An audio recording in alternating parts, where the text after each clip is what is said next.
Ted Bundy was born on November 24, 1946 in Burlington, Vermont. His birth name was Theodore Robert Cowell. He was a vomit of a human being, but as far as serial killers go, he was the GOAT.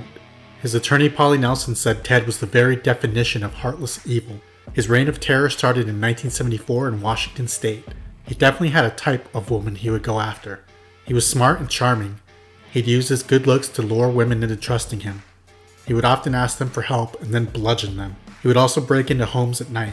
He confessed to 30 killings, but it's suspected that there were way more. When I lived in Seattle, I made a point to stop by Lake Sammamish where he had 2 victims. Why? I don't know. He had victims in California, Colorado, Florida, Oregon, Idaho, Utah, and Washington. He managed to escape custody twice. He married his girlfriend in court in 1980. He was executed by the electric chair in Florida in 1989. He was 42 years old. Ian Watkins was born on July 30th, 1977 in Wales. He was a singer, a songwriter, and a musician. His band was called The Lost Prophets. They sold millions of albums and successfully toured around the world. I really liked a couple of their songs, and I even saw them in concert. Bob Rock produced them. As his drug use became worse, he distanced himself from the band.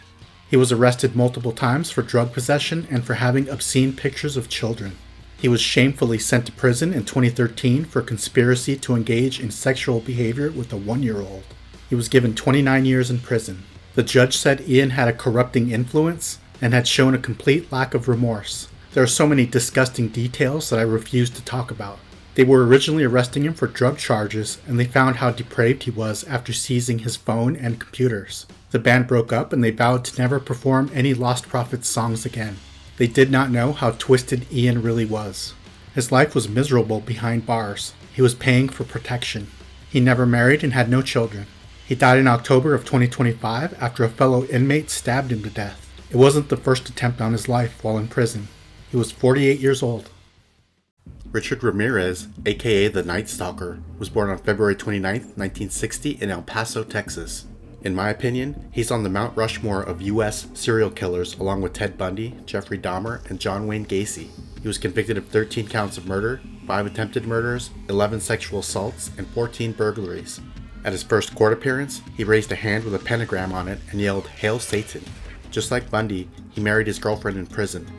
As a kid, he was fascinated with stories his cousin Miguel would tell him about the atrocities he committed during the Vietnam War. He witnessed Miguel shoot his wife in the face and kill her. His father was abusive. Richard started doing drugs at age 10. He moved to California and terrorized people in LA and San Francisco. In 1985, while attempting to steal a car, he was beaten by an angry mob and sent to jail. He never expressed any remorse for his crimes. He received the death penalty, but he died in prison from B-cell lymphoma in 2013. He was 53 years old. Charles Manson was born on November 12, 1934 in Cincinnati, Ohio. He is known for being an infamous cult leader and failed musician. He hoped to start a race war in the US he called Helter Skelter. His mom and her husband were alcoholics and barely paid any attention to him. He started committing petty crimes and just being a pain. He moved on to more serious crimes like robbery, sodomy of a boy, check forgery, pimping, and stealing cars. In 1955, after being released from prison, he decided to terrorize a different part of the country and moved to Los Angeles. He met future actor Danny Trejo while in prison. He was in and out of prison for years. He moved to San Francisco and began taking LSD. He somehow got people to believe he was more important than he was. In 1969, some of his followers killed 7 people in LA over 2 days, including a pregnant Sharon Tate. Manson was convicted of murder because he ordered the killings.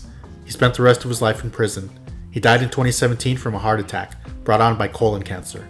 He was 83 years old.